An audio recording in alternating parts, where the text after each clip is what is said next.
So I know I haven't been talking a lot about single bias in our society in recent times, but I just had an experience this past week that I thought would be a good learning experience for how singles have to deal with life in public very differently, even though we have very similar challenges as everybody else, right?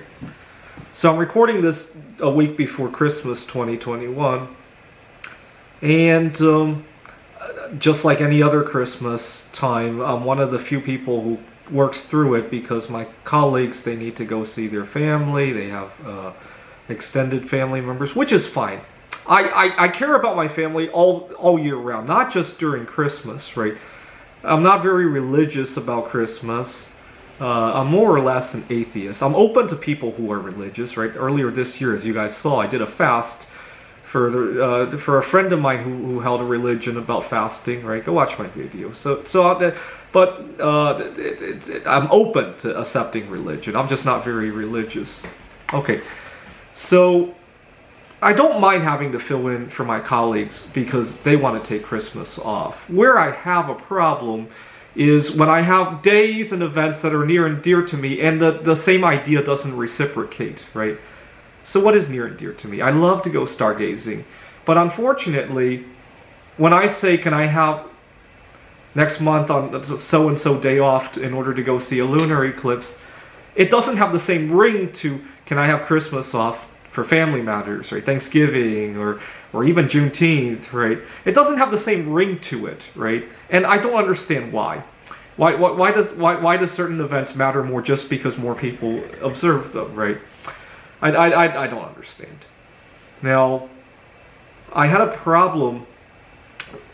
Well, 2 years ago when I went to see a lunar eclipse, I ended up racing home on the highway. This was before the pandemic when we actually had to go to the office.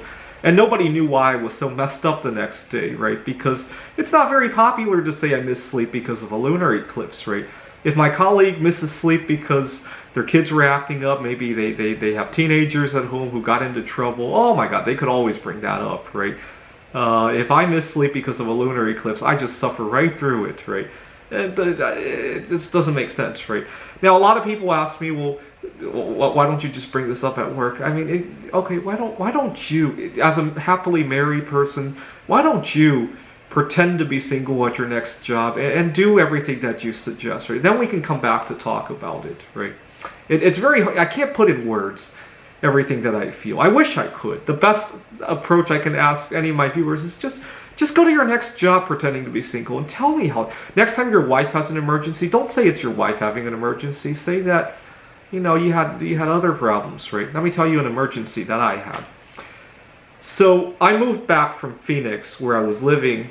I was working remotely at the time. Now that we have some in-person work, I moved back.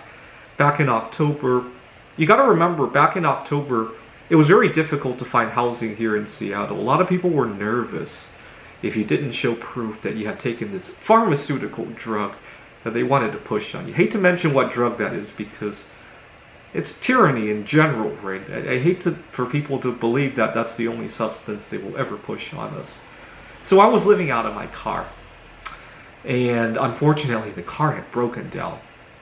And the problem is that here in Seattle, it's very hard to find a car mechanic. We got the Great Resignation going on. I have to wait months to get a car mechanic. I called all around, and the closest car mechanic I could find was in Ellensburg, about a 2-hour drive away. And then I don't have housing either. So I went to look for an Airbnb in Ellensburg that I could stay at that wouldn't check that I have taken this drug. So I drive out to Ellensburg to turn in my car to get it fixed. The windows were stuck in the open position. Of all places to get stuck. Now, in an ideal world, I could have just told my work, I had some car troubles. But you know what? None of my coworkers had ever mentioned car troubles and having to miss 3 days of work, right? Now, I live alone. When I have car troubles, that's it, right? I don't have somebody to drive me. My colleagues, sometimes their spouse gets sick.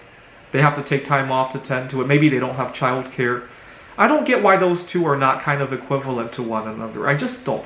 So I ended up having to rent a car and commute 2 hours each way for 3 days, because it's not very popular to say I'm going to miss work for 3 days due to car trouble.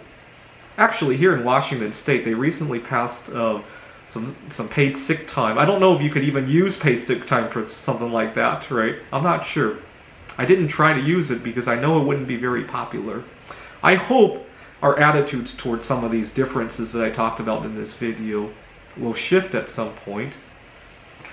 I hope next time I want to see something, it will just be like how I filled in for my colleagues during Christmas time, right? I hope we can reciprocate there at least, right?